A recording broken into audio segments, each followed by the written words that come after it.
Greetings, fellow collectors. The Curio Hunter here. Welcome back to another unboxing. Tonight I have special guest Lo-Fi Lex with me. Happy to be here. And this is, full disclosure, this is our second time recording this because the first time we made it through, I probably had the best jokes I've ever had on the episode, and it was muted. And so now we're going back and we're going to give you the abridged version. We are opening up POTUS, the first 36. And so this is a Historic Autograph 2020 product, and you get, I believe, 8 cards per pack, and there's 5 packs in a blaster box, plus a special pack of our First Ladies. We don't have that, and we've actually gone through, since this is our second time through, we've removed most of the duplicates. So we'll be giving you the fast version, but this is what we're dealing with. So. I don't know if you want to kick things off. Use your imagination, pretend you're hearing us rustle around the packages. Excellent. Yep. All right, so we will start with Lyndon Van Buren. So, pre-Civil War American president. We noticed the first time we did this that amongst the facts they give you are their height and religious affiliation, as well as their key dates there. So if you really need to know which church your various presidents went to, these cards can help you out with that. There you go. Mine is Dwight Eisenhower. You do imagine Dwight Eisenhower being taller than 5'10", so those height facts are useful, apparently. Obviously, one general in the Second World War, and then president in the 1950s. The Louisiana Purchase, so during the Thomas Jefferson administration, purchased, basically doubled the size of the country, purchased from France because they were out of money. Spanish-American War. Also an opportunity to make the United States bigger, a little less cordial than buying it from the French. Right. Kind of noticing the second time through, I didn't get the same cards that I opened the first time, so I might not be so knowledgeable this time. So, Mexican-American War, also a little bit of expansion there, a war we often overlook, I think, not one that jumps to people's mind, but obviously this was pre-American Civil War, so... yeah, I was just wondering what the date was on that, and it doesn't say, so we're going to move on. So... but many of the people who ended up being generals in the Civil War were young officers in the Mexican-American War. Okay. The New Deal. Franklin Roosevelt program meant to combat the Great Depression, so lots of public works, lots of... Civilian Conservation Corps, Tennessee Valley Authority, things of that nature. Okay. So, Mr. Chester Alan Arthur, president, this is after the Civil War, so he was actually a kind of party insider type guy, had been in charge of the Customs House in New York, which was a super insider job. That was where you made money in politics, basically, and was made vice president under James Garfield and became president after Garfield was assassinated. So, came in with very low expectations. People didn't think he would do a particularly good job, and I think generally, with a couple of exceptions, the things that don't hold up to modern eyes as well, people thought at the time that he did fairly well, acquitted himself fairly well for somebody that, like I said, low bar. Right, there you go.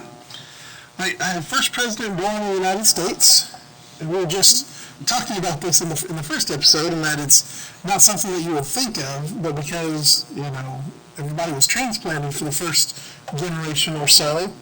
Yeah, obviously you couldn't be born in the United States if you were there at the founding of the United States, so it took a little while for us to have a president who... So was that Martin Van Buren? It was. Yeah, there you go. All right.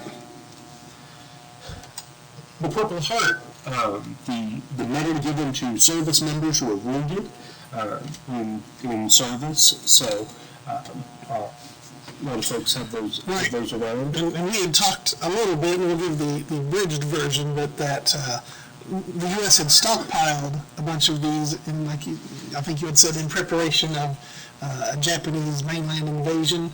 That ended up not happening, and so because they had stockpiled, a lot of the Purple Hearts that were given out in subsequent American conflicts and wars were from the World War II era, because we had so many. And I believe they started to degrade, basically, was the reason. I don't think they actually ever ran out of them.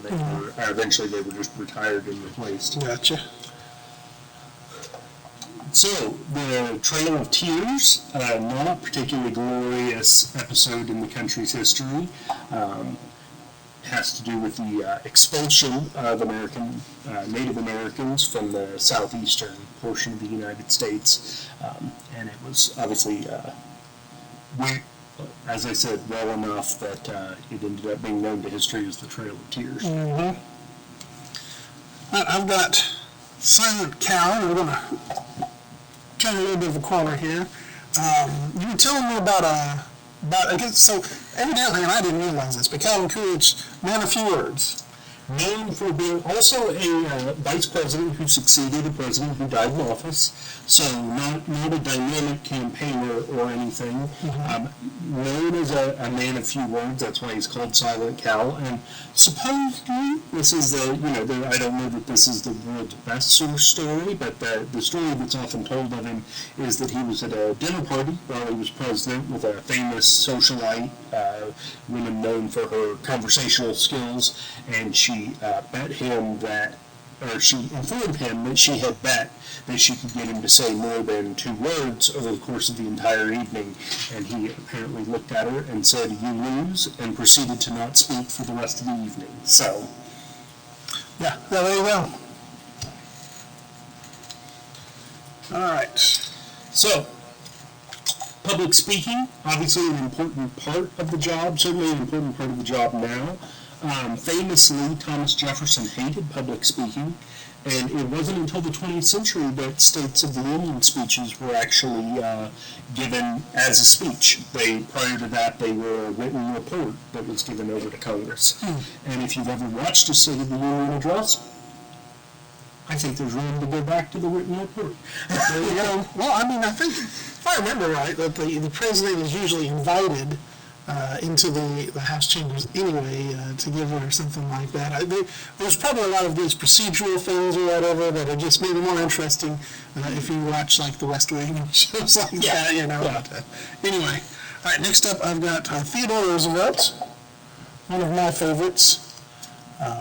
It's hard to kill a bull moose. Very, I feel like most boys who really love history go through a stretch of being really enthused about Teddy Roosevelt. Like he's a compelling character. Mm-hmm. So, yes, founded national parks and all sorts of good stuff. So,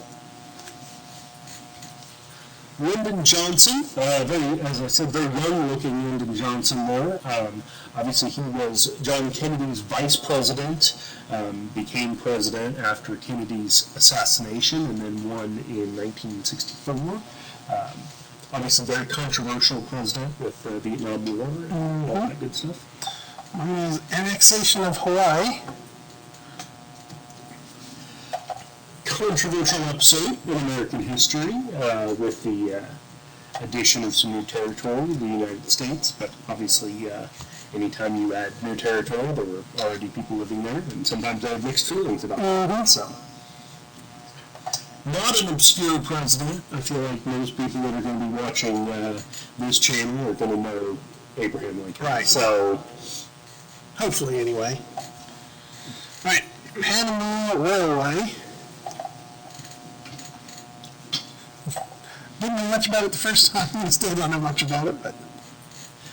So trying to get across the Isthmus of Panama was an enormous engineering undertaking.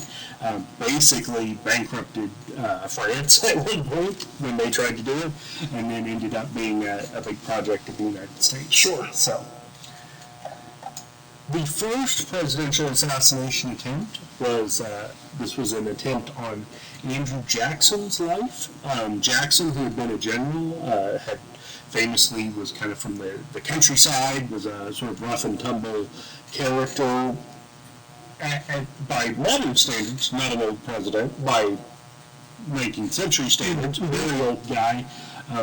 His gun misfired twice, and you give Andrew Jackson a couple beats, and he ended up taking his walking stick to the fellow and basically had to be pried off of his would-be assassin there. So there you go.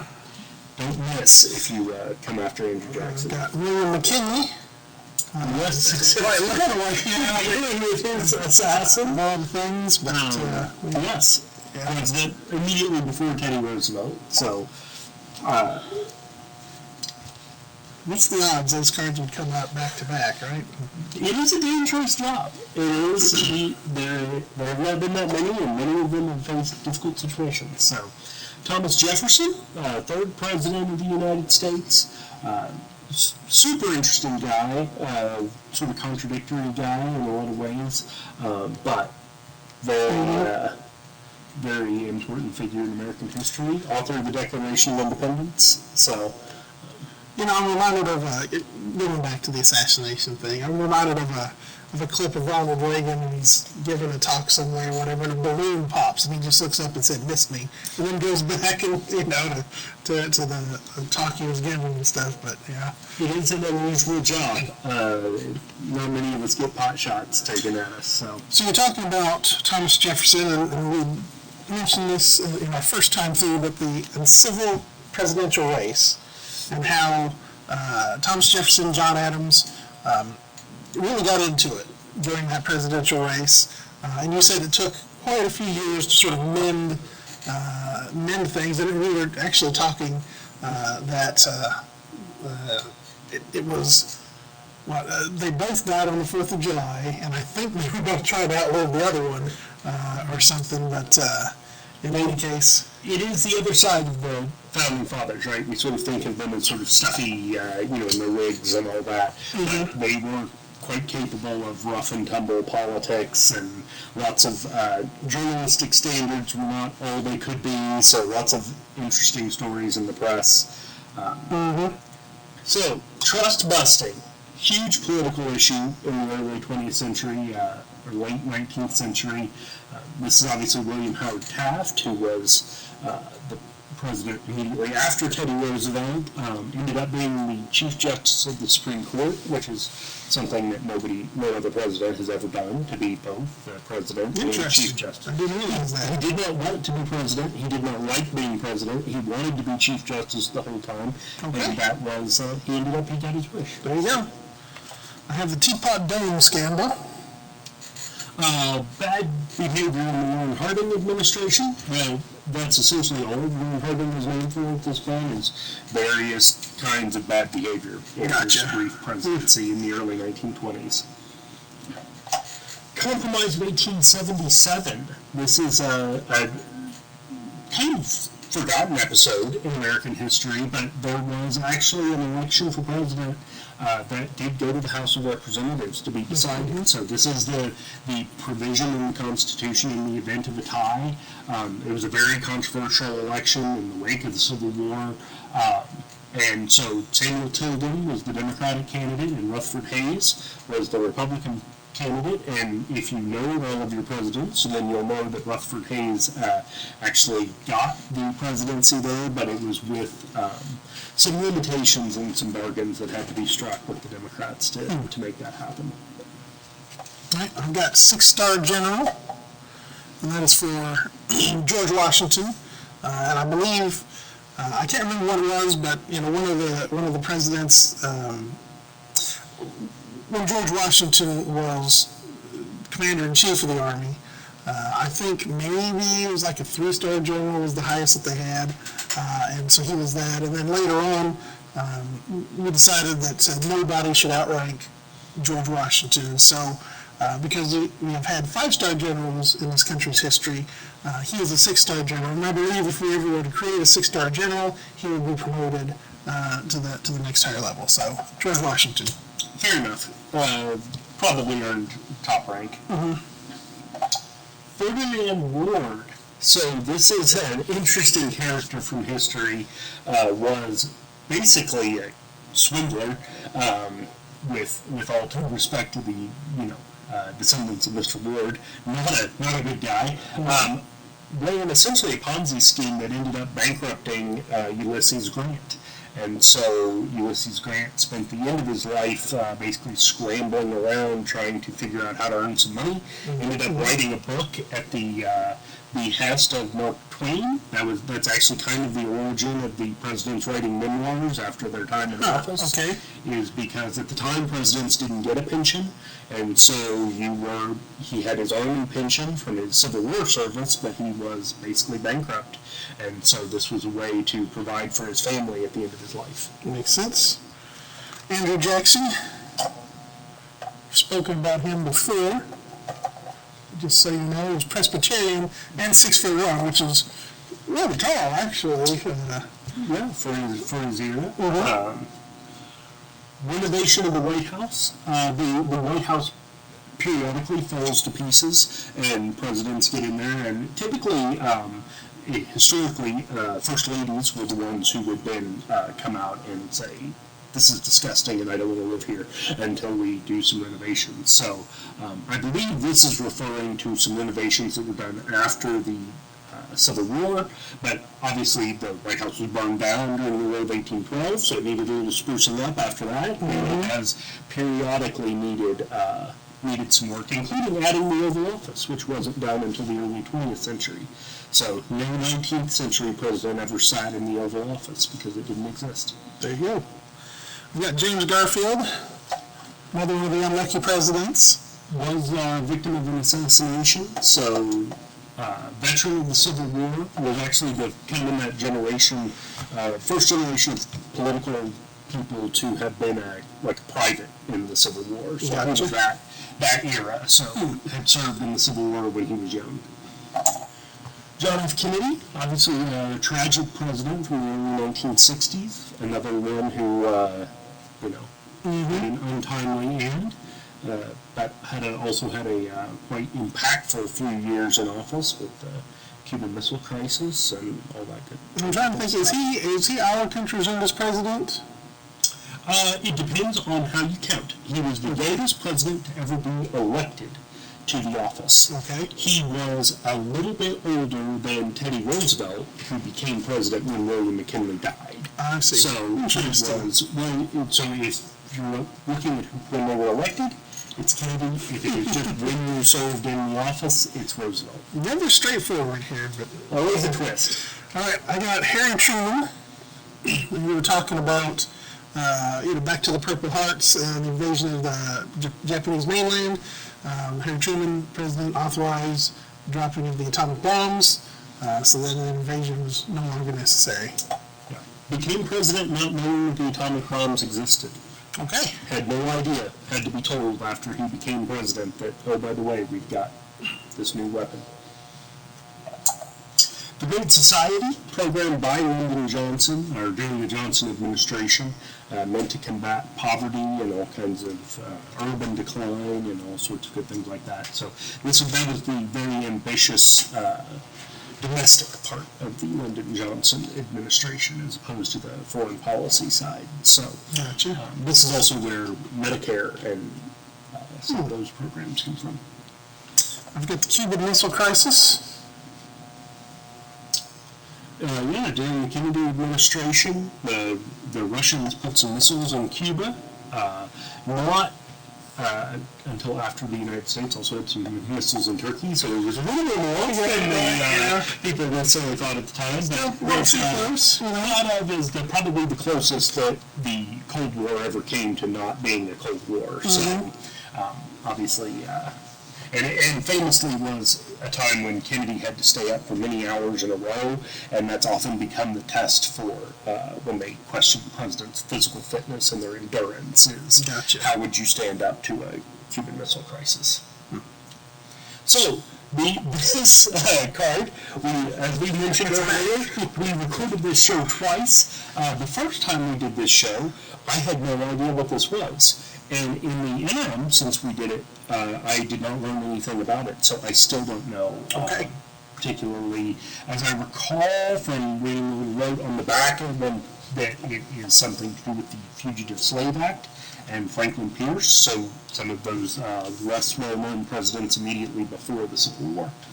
he did such a good job that we ended up with the Civil War. So That's fair. All right, I've got overseas diplomacy and Woodrow Wilson. yeah, 14 points, Treaty of Versailles after the end of the First World War. So, founded kind of proposed the League of Nations, but then the United States didn't enter the League of Nations. So, There you go. whole thing there at the beginning of during the interwar period. And building of the U.S. Navy. So, as I mentioned last time we did this, if you read a lot of history of the first few presidents, they spend an enormous amount of time agonizing over how to build a navy, how to afford a navy, how to come up with enough sailors, how to keep the British from stealing our sailors. Caused a lot of the early foreign policy of the United States was built around the Navy. Pendleton Civil Service Reform Act. I know nothing. I believe, and I want to put a correction on this, I believe this was a post-Civil War reform around having to do with having kind of a permanent bureaucracy as opposed to prior to that, basically all the federal government jobs were given out as political favors. So this was kind of a reform bill to have like professionals work in the government. There you go. All right, next up we got Man Britain. So this relates to Teapot Dome was the sort of professional misbehavior in the Warren Harding administration. Man Britain relates to the Personal misbehavior of President Harding, whose probably longest lasting impact on the United States was dying and being replaced by Calvin Coolidge. There you go. All right, and the last one we've got is Purchase of Alaska. Yeah, Seward's Folly. William Seward, who was a cabinet official in the early Republican Party, so in the Abraham Lincoln era, was a big proponent of buying Alaska, which was very controversial at the time, but then later on they found gold and oil and all sorts of things, and then obviously because it was purchased from the Russians, there was a substantial strategic component there to making sure that Russians weren't in the Western Hemisphere. Cool. Well, that is it for our unboxing, take two unboxing of Historic Autographs POTUS, the first 36.